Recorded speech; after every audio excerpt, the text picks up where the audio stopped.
ఈరోజు కథ వీరలక్ష్మి. అనగనగా ఒక ఊర్లో నలుగురు అక్క చెల్లెళ్ళు ఉండేవాళ్ళు. వారికి తల్లి తండ్రి లేనందువల్ల అందరిలో కన్నా చివరి పిల్లైన వీరలక్ష్మిని ముగ్గురు అక్కలు అది గారాబంగా చూసేవారు. వారితో పాటే వారి భర్తలు కూడా వీరలక్ష్మిని ఎంతో ముద్దుగా పెంచారు. పెద్దక్క పెద్దబావగారు వీరలక్ష్మికి పెళ్లి చేశారు. అత్తగారిది దూరదేశం అవటం వలనో మరి ఏ ఇబ్బందుల వలనో వారు పిల్లను అత్తవారింటికి పంపని కబురు చేయలేదు. వారు కూడా రాలేదు. దసరా వచ్చింది, అట్ల తద్ది వచ్చింది.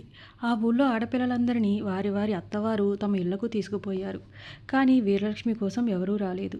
ఒకరోజు చెరువుగట్టున ఆడవాళ్ళందరూ నీళ్లకు వెళ్ళినప్పుడు వీరలక్ష్మి అక్కల్ని అమ్మలక్కలందరూ పట్టలేక అడిగేశారు. పాపం వీరలక్ష్మికి ఎంతో చిన్నతనం అనిపించి సిగ్గుతో తల వంచుకుంది. ఆమె అక్కలు మాత్రం లోపల సిగ్గుతో కుంగిపోతున్నా పైకి మాత్రం మా వెంకయ్య మరిది గారు సాధారణమైన వాడనుకుంటున్నారా? అతనికి లెక్కలేనన్ని పనులు, ఊరికి పెద్ద. ఆయన అందరికీ సలహాలు ఇవ్వటంతోటే సరిపోతుంది. అటు పొలం పనులే చూసుకోవాలా, ఇటు పెళ్ళాన్నే తెచ్చుకుంటాడా? తీరిక ఎక్కడ ఉంది ఆయనకి అని బాగా కోతలు కోశారు. అదే సమయంలో చెరువుగట్టు చెట్ల వెనకాల ఆ రాత్రికి ఎవరింటికి కన్నం వేద్దామా అని ఆలోచిస్తున్న ఒక గజదొంగ ఈ మాటలు అన్నీ విన్నాడు.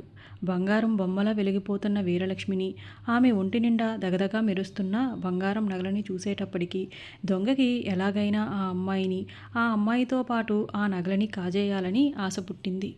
మర్నాడు సాయంత్రం కొత్త బట్టలు వేసుకుని బాగా ముస్తాబయ్యి పువ్వులు మిఠాయి తీసుకుని ఆ గజదొంగ దర్జాగా వీరలక్ష్మి ఇంటికి వచ్చాడు.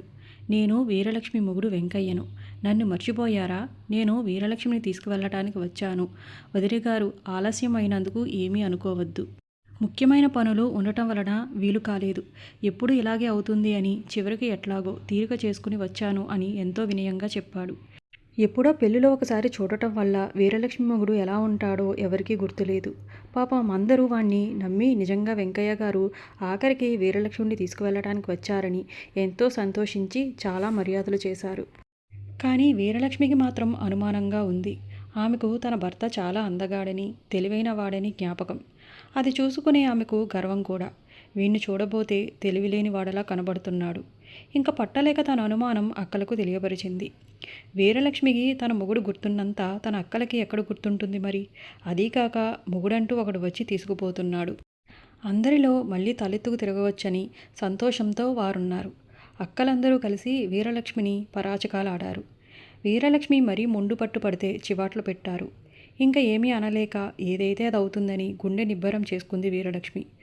మర్నాడు వీరలక్ష్మిని ఆ గజదొంగతో పంపారు ఆమె అక్కలు. గజదొంగ వీరలక్ష్మిని అడ్డదారులన్నీ తిప్పి గట్ల మీద నుంచి, కంచెల్లో నుంచి, డొంకల్లో నుంచి తీసుకుపోతున్నాడు. లోపల చచ్చేటంత భయంతో బెదిరిపోతున్నా చాలా తెలివైనది, ధైర్య సాహసాలు కలది కనుక వీరలక్ష్మి పైకి కనపడకుండా అతని వెంట నడిచింది. అలా పోగా పోగా మిట్ట మధ్యాహ్నానికి దొంగల గూడానికి చేరుకున్నారు. ఆ గూడెమంతా కలిసి 6 గుడిసెలు ఉన్నాయి. అన్నింటికన్నా పెద్ద గుడిసె దగ్గరికి వెళ్ళి ఆ గజదొంగ, అమ్మా, కొత్త కోడలు నేను వచ్చాం, తలుపు తీయవే అని తలుపు తట్టాడు. లోపల నుంచి వాడి ముసలి తల్లి తలుపు తీసి బంగారం బొమ్మలాగా మెరిసిపోతున్న వీరలక్ష్మిని చూసి ఆశ్చర్యపోయింది. ఆమె చాలా సంతోషంతో ఇద్దరిని లోపలికి తీసుకుపోయింది.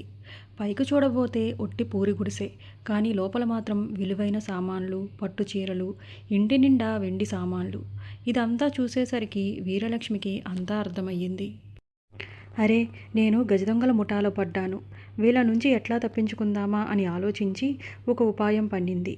వీరలక్ష్మి దొంగ వెంకయ్య తల్లి దగ్గరికి వెళ్ళి, అత్తయ్య, నేను అట్లతద్దె నోము తీర్చుకోలేదు. అది తీర్చుకోకుండా భర్తతో కాపురం చేయటం మాకు ఆచారం కాదు అంది. అప్పుడు దొంగ వెంకయ్య తల్లితో, అమ్మా, కొత్త కోడలి చేత అట్లతద్ది నోము పట్టించవే. నోముకి ఏం కావాలో కనుక్కో, నేను బజారుకు వెళ్ళి తెస్తాను అన్నాడు.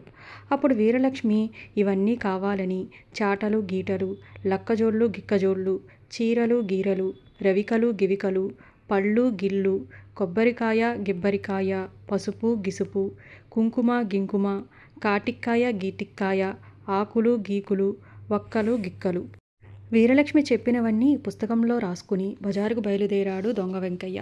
కొడుకు వెళ్ళటం చూసి ఆ ముసలమ్మ ఆ గూట్లో ఈర్పిన తీసుకొచ్చి, కొంచెం పేలు చూస్తావా అమ్మాయి అని అడిగింది వీరలక్ష్మిని.